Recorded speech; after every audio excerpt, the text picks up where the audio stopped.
Hello dear student मजामां છો બધા કેમેસ્ટ્રીનો આજનો આપણો લેક્ચર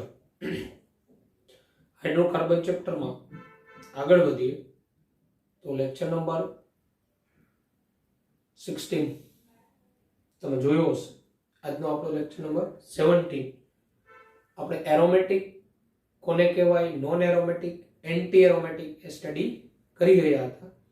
એમાં ઉદાહરણો જેમાં આગળ વધીએ તો આ પ્રકારનું ઉદાહરણ હોય અને થાયોફિન કહેવાય. એ ડબલ બોન્ડ આવી જશે થાયોફિન, બરાબર. તો આ કઈ રીતના એરોમેટિક છે કે નહીં જાણી શકાય. અહીંયા જોવાનું condition pi single lone pair single pi single. તો અલ્ટરનેટ આવ્યું ને, pi bond single bond lone pair single bond pi bond single bond. તો અલ્ટરનેટ આવ્યું. તો અહીંયા કન્ડિશન છે પાઈ ઇલેક્ટ્રોન વિસ્થારીકૃતની. હવે શું થાય, અહીંથી આ યુગ્મ અહીંયા આવે, આ યુગ્મ અહીંયા જાય, આ યુગ્મ અહીંયા આવે, તો આ યુગ્મ અહીંયા આવે. આ રીતના પાઈ ઇલેક્ટ્રોન વિસ્થારીકૃત થઈ શકે. તો એનો અર્થ એવો થયો આ એક જ લોન પેર ભાગ લે છે. અહીંયા સલ્ફર ડબલ બોન્ડ બનાવે એટલે સલ્ફર અહીંયા sp2 સંકરણમાં આવી જાય, કારણ કે અહીંયા ડબલ બોન્ડ કેરેક્ટર આવે એટલે sp2 સંકરણ. સલ્ફર પાસે કેટલી sp2 સંકૃત કક્ષક હોય, તો sp2 સંકૃત કક્ષક સલ્ફર પાસે 3 હોય.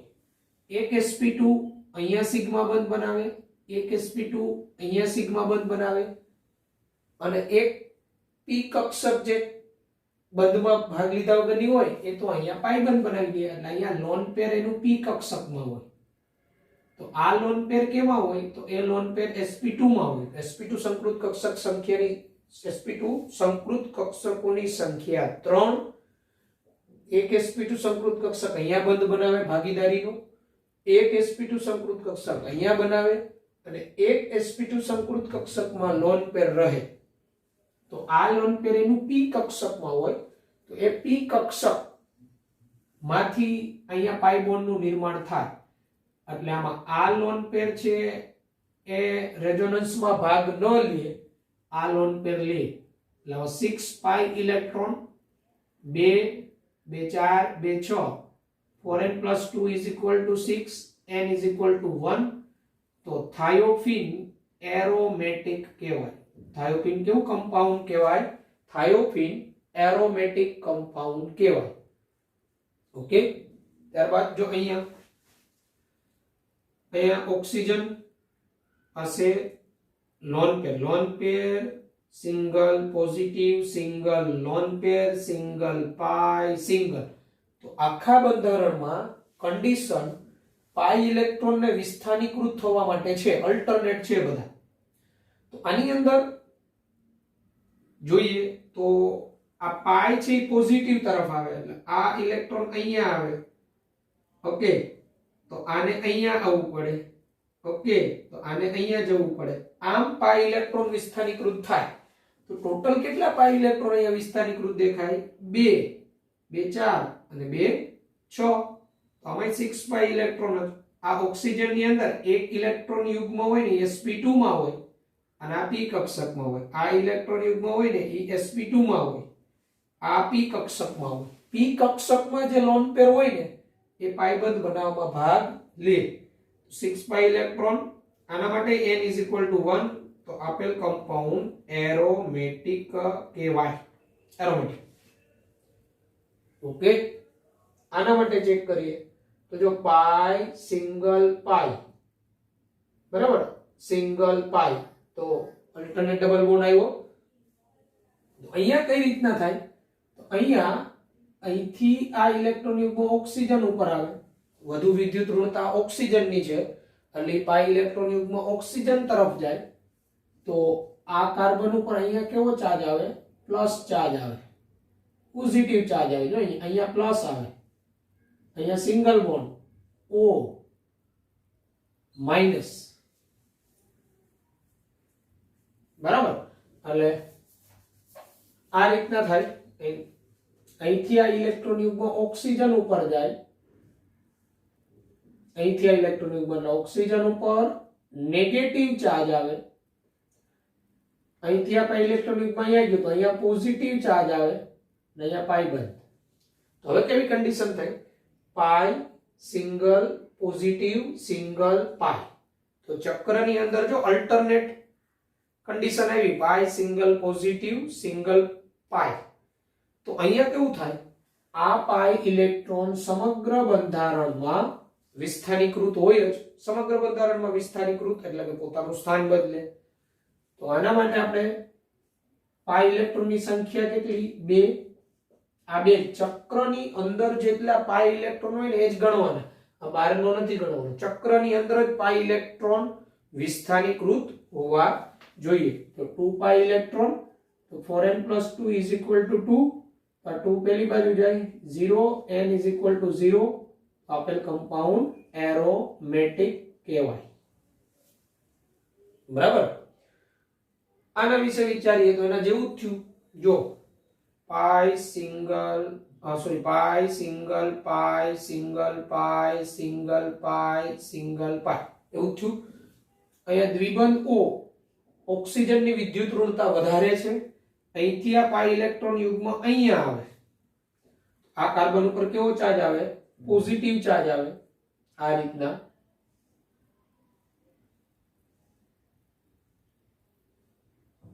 અહીંયા પોઝિટિવ ચાર્જ આવે, અહીંયા ઓક્સિજન ઉપર નેગેટિવ ચાર્જ આવે. આ દ્વિબંધ એમ જ. હવે જો કન્ડિશન થઈ ગઈ, ચક્રની અંદર કન્ડિશન થઈ ગઈ. જો આ પાઈ ઇલેક્ટ્રોન વિસ્થાનીકૃત થઈ શકે. જો પાઈ સિંગલ પોઝિટિવ સિંગલ પાઈ. તો આ પાઈ ઇલેક્ટ્રોન સમગ્ર બંધારણમાં વલયાકારમાં ફરી શકે. પાઈ ઇલેક્ટ્રોન સમગ્ર બંધારણમાં વલયાકારમાં ફરી શકે. પાઈ બંધ કેટલા? અહીંયા 3. અને પાઈ ઇલેક્ટ્રોન કેટલા થાય? 6 પાઈ ઇલેક્ટ્રોન છે. જો આમાં 6 પાઈ ઇલેક્ટ્રોન, 4n + 2 નું પાલન થાય. 4n + 2 = 6, n = 1. તો આપેલ કમ્પાઉન્ડ એરોમેટિક કહેવાય. આપેલ કમ્પાઉન્ડ એરોમેટિક કહેવાય. બરાબર. તો આ પ્રકારના બંધારણ હોય, બરાબર, કન્ડિશન, તો આ રીતે એરોમેટિક છે કે નહીં એમ જોવાનું. પછી આ પ્રકારનું બંધારણ હોય n, અહીંયા NH લોન પેર દ્વિબંધ, અહીંયા n પાસે લોન પેર હોય, અહીંયા ડબલ બોન્ડ હોય. આ બંધારણમાં એક ખાસ જોવાનું, કયા નાઇટ્રોજનનું લોન પેર વિસ્થાનીકૃત હોય, ટૂંકમાં ચક્રમાં પોતાનું સ્થાન બદલતું હોય. sp2 સંકૃત કક્ષકમાં રહેલું લોન પેર એ પોતાનું સ્થાન ન બદલે, પણ આપને ખબર કઈ રીતના પડે કે આ sp2 માં છે? તો આ રીતના ખબર પડે. ચાલો, જો નાઇટ્રોજને ઓલરેડી ડબલ બોન્ડ બનાવી દીધો હોય તો એ નાઇટ્રોજન નું લોન પેર sp2 માં જ હોય. શા માટે? તો નાઇટ્રોજનનું સંકરણ sp2 અને sp2 સંકૃત કક્ષકોની સંખ્યા 3 હોય. એટલે નાઇટ્રોજનની એક sp2 સંકૃત કક્ષક અહીંયા સિગ્મા બંધ બનાવે, નાઇટ્રોજનની એક sp2 સંકૃત કક્ષક અહીંયા સિગ્મા બંધ બનાવે. નાઇટ્રોજનની એક જે p કક્ષક હોય, p એ p કક્ષક અહીંયા પાઈ બંધ બનાવવામાં ભાગ લે. નાઇટ્રોજનની જે p કક્ષક હોય એ અહીંયા પાઈ બંધ બનાવવામાં ભાગ લીધો હોય. તો આ લોન પેર છે એનું sp2 માં જ રહેલું હોય. sp2 સંકૃત કક્ષકોની સંખ્યા 3 હોય. પાઈ બંધ તો p કક્ષક રહેલી હોય એ બનાવે. સંકૃત કક્ષક પાઈ બંધ ન બનાવે. એટલે નાઇટ્રોજનની 3 sp2 સંકૃત કક્ષક, એમાંની એક sp2 સંકૃત કક્ષક અહીંયા સિગ્મા બનાવે, એક અહીંયા બનાવે. પાઈ બંધ તો ઓલરેડી છે જ, તો ઈ પાઈ બંધ તો એની p કક્ષકે બનાવી જ લીધો હોય. તો આ લોન પેર sp2 માં હોય અને sp2 સંકૃત કક્ષકનું લોન પેર અહીંયા રેઝોનન્સમાં ભાગ ન લે, કારણ કે આની p કક્ષક અને આ sp2 સંકૃત કક્ષકનું લોન પેર સમતલમાં ન પરિણમે. બંધ કોણ બદલાઈ આ નો લે. આ નાઇટ્રોજનનું ચેક કરીએ. જો અહીંયા કન્ડિશન છે પાઈ single lone pair single pi single. તો અહીંયા કન્ડિશન છે, જો આ પાઈ અને આ લોન પેર, તો અહીંયા નાઇટ્રોજને સિગ્મા કેટલા બનાવ્યા? 1 2 ને 3 3 સિગ્મા બંધ બનાવ્યા છે નાઇટ્રોજને. અને આ લોન પેર છે એ અહીંયા સંસ્પદનથી પોતાનું સ્થાન બદલી શકે. જો આ અહીંયા આવે લોન પેર તો આ બંધ અહીંયા જાય, તો આ બંધ અહીંયા આવે. કન્ડિશન છે. તો અહીંયા નાઇટ્રોજનનું સંકરણ આ રેઝોનન્સને કારણે કેવું હોય? sp2. તો sp2 હોય તો sp2 સંકૃત કક્ષકની સંખ્યા કેટલી? 3. કઈ રીતના નક્કી કરાય? તો કે એક s અને બે p નું મિશ્રણ થયું. ટોટલ કેટલી કક્ષકો સંમિશ્રિત થઈ? 3. તો sp2 સંકૃત કક્ષકોની સંખ્યા કેટલી થાય? 3.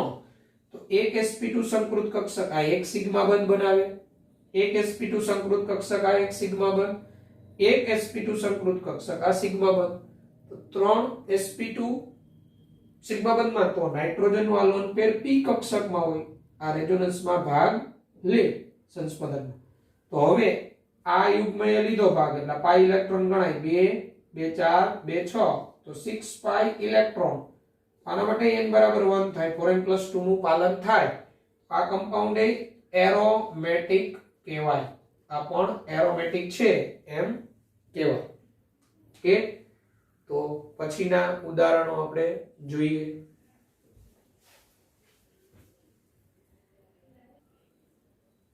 તો આ બંધારણ આપણે ચેક કરીએ બોરોન વાળું. તો અહીંયા કન્ડિશન ચેક કરીએ. પાઈ, સિંગલ, લોન પેર, સિંગલ. પણ અહીંયા આ બોરોન છે, બોરોન એનું ખાસ સંકરણ જોઈ લેવાનું. તો બોરોને અહીંયા કેટલા સિગ્મા બંધ બનાવ્યા? આ 1 2 3. બોરોનના સિગ્મા બંધ 3 થયા. એટલે અહીંયા બોરોનનું સંકરણ sp2 હોય. બોરોનનું સંકરણ sp2 હોય. કઈ રીતના? તો બોરોન છે એનો પરમાણુ ક્રમાંક 5, ઇલેક્ટ્રોન હતા 1s2 2s2 2px1 2py0 2pz0. આની ભૂમિ અવસ્થાની રચના છે. અને આપણે સંકરણ શીખી ગયા છે. બોરોન 3 સિગ્મા એટલે sp2 સંકરણમાં હોય. ઉત્તેજિત અવસ્થામાં એની ઇલેક્ટ્રોન રચના આવી હોય 1s2 2s1 2px1 2py1 2pz0. તો આ 3 બંધ બોરોને બનાવ્યા તો એની આ 3 કક્ષકોએ ભાગ લીધો હોય. ત્રણેય સમાન છે એટલે આ sp2 સંકરણ થાય. ત્રણેય સમાન એટલે કયું સંકરણ? sp2. એટલે એક sp2 સંકૃત કક્ષક, એક ઓક્સિજન સાથે બીજી sp2 સંકૃત કક્ષક, ઓક્સિજન સાથે ત્રીજી sp2 સંકૃત કક્ષક, હાઇડ્રોજન સાથે બદલાય. એક ખાલી p કક્ષક વૈધી હોય. તો એની પાસે એક ખાલી p કક્ષક હોય અને એની ઇલેક્ટ્રોન મેળવવાની વૃત્તિ હોય, કારણ કે એનું અષ્ટક પૂર્ણ ન હોય. એટલે આની પાસે એક ખાલી p કક્ષક હોય, ખાલી p કક્ષક. તો એ ખાલી p કક્ષક એટલે હવે આખું કોન્જ્યુગેશન આવું થાય. લોન પેર, સિંગલ, ખાલી p, single, lone pair, single, pi, single, lone pair. એટલે આ લોન પેર અહીંયા આવે આની ખાલી p સાથે, આ અહીંયા આવે કારણ કે ઓક્સિજન ઉપર પ્લસ ચાર્જ આવે. ઓકે, આ અહીંયા આવે તો આ અહીંયા જાય. આમ સમગ્ર બંધારણમાં ઇલેક્ટ્રોન વિસ્થાનીકૃત હોય. કે કુલ કેટલા ઇલેક્ટ્રોન વિસ્થાનીકૃત હોય? તો આ 2 4 ને 2 6 એટલે 6 પાઈ ઇલેક્ટ્રોન. 6 પાઈ ઇલેક્ટ્રોન એટલે 4n + 2 નું પાલન કરે. n બરાબર 1. તો આપેલ કમ્પાઉન્ડ એરોમેટિક કહેવાય. કેવું કહેવાય? એરોમેટિક. એવું જ અહીંયા બોરોને કેટલા બંધ બનાવ્યા? 3 સિગ્મા. બોરોનનું સંકરણ કેવું હોય? sp2. એટલે આ બોરોન પાસે ખાલી p કક્ષક હોય, ખાલી p કક્ષક. એટલે કોઈ પરમાણુ પાસે ખાલી p કક્ષક હોય, અષ્ટક પૂર્ણ ન હોય, આવર્ત 2 નું તત્વ, તો એની પાસેનો પરમાણુ લોન પેર ત્યાં આપે. એટલે અહીંયા પણ આવું કોન્જ્યુગેશન થાય. અહીંથી આ અહીંયા આપે, આ અહીંયા આપે અને આ અહીંયા આપે. આમ દરેક પરમાણુ પાસે પાઈ ઇલેક્ટ્રોન વલયાકારમાં ફર્યા કરે. દરેક પરમાણુ પાસે બરાબર પાઈ ઇલેક્ટ્રોન વલયાકારમાં ફર્યા કરે. આને બોરેઝિન કહેવાય. આનું નામ બોરેઝિન છે. પી વિભાગના તત્વોમાં સમૂહ 13 નું તત્વ બોરોન અને બોરોનનું માંથી બનતું સંયોજન બોરેઝિન ભણવામાં આવશે. બોરેઝિન અથવા બોરેઝોલે બોલે. અણુસૂત્રાનું B3N3H6 અકાર્બનિક બેન્ઝીન તરીકે પણ ઓળખાય. અકાર્બનિક બેન્ઝીન કારણ કે એનું સ્ટ્રક્ચર બેન્ઝીન જેવું છે. અકાર્બનિક બેન્ઝીન. તો આ રીતના આ લોન પેર પોતાનું સ્થાન બદલા કરે, બરાબર. એટલે આનું બંધારણ આ પ્રકારનું તમને જોવા મળે. જો અહીંયાનું બંધારણ અહીંયા N, અહીંયા ડબલ બોન્ડ આવી જાય V1B, અહીંયા H તો છે જ. નાઇટ્રોજન યુગ્મ આપે એટલે એના ઉપર પ્લસ ચાર્જ આવી જાય, એના ઉપર માઈનસ. N નાઇટ્રોજન યુગ્મ આપે છે એટલે એના પર પ્લસ ચાર્જ, બોરોન મેળવે છે એટલે minus. H bond N H અહીંયા દ્વિબંધ, બોરોન H નાઇટ્રોજન આપે છે એટલે પ્લસ મેળવે છે માઈનસ. આ પ્રકારનું થાય. પછી આમાં અહીંથી કોન્જુગેશન થાય. આ યુગ્મ અહીંયા આવે તો આ અહીંયા આવે, આ અહીંયા આવે. આમ સતત પોતાનું સ્થાન બદલા કરે 6 પાઈ ઇલેક્ટ્રોન. એટલે આમાં પણ 6 પાઈ ઇલેક્ટ્રોન 4n+2 નું પાલન થાય. n બરાબર 1 એરોમેટિક આપેલ કમ્પાઉન્ડ એરોમેટિક અકાર્બનિક બેન્ઝીન બોરેઝિન. અને આ બાયફિનાઇલ, તો બાયફિનાઇલમાં આ બેન્ઝીન ચક્ર તમે લ્યો તો જો અહીંયા 6 પાઈ ઇલેક્ટ્રોન, આ ચક્રની અંદર 6 પાઈ ઇલેક્ટ્રોન વિસ્થાનીકૃત, આમાં 6 પાઈ ઇલેક્ટ્રોન એ ચક્રમાં વિસ્થાનીકૃત. એટલે આ બંને એરોમેટિક, ઇન્ડિવિડ્યુઅલ એરોમેટિક. આના માટે n બરાબર 1, આના માટે n બરાબર 1 એરોમેટિક. બંને ઇન્ડિવિડ્યુઅલ એરોમેટિક. આ રીતે યુકેલના નિયમ આધારિત પ્રશ્ન આપણે સોલ્વ કરી શકીએ. કયું એરોમેટિક છે, કયું નોન એરોમેટિક, કયું એન્ટી એરોમેટિક. એટલે એરોમેટિક માટે 3 નિયમનું પાલન થવું જરૂરી. સમતલ્ય હોવો, પાઈ ઇલેક્ટ્રોન વિસ્તારીકૃત હોવા અને 4n+2 મુજબ પાઈ ઇલેક્ટ્રોન હોવા. નોન એરોમેટિક માટે પહેલા 2 નિયમનું પાલન થાય, સમતલ્ય અને પાઈ ઇલેક્ટ્રોન વિસ્થાનીકૃત હોવા જોઈએ. સોરી, એન્ટી એરોમેટિક માટે પહેલા 2 નિયમ, સમતલ્ય અને પાઈ ઇલેક્ટ્રોન વિસ્થાનીકૃત હોવા જોઈએ. પણ 4n+2 નું પાલન ન થાય તો એન્ટી એરોમેટિક. અને નોન એરોમેટિક માટે કોઈ બંધારણ જો સમતલ્ય ન હોય તોય નોન એરોમેટિક કહેવાય, અથવા એમાં પાઈ ઇલેક્ટ્રોન વિસ્થાનીકૃત ન હોય તો પણ નોન એરોમેટિક કહેવાય.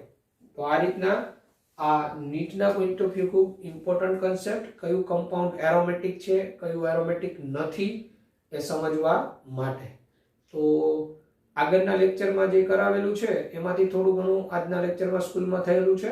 આ ઉપરાંત આટલું આજના લેક્ચરમાં કરી નાખજો, બરાબર. એટલે તમે સ્કૂલે આવતા છોકરાને તમે બધા સાથે જ રહ્યો. Okay, good bye.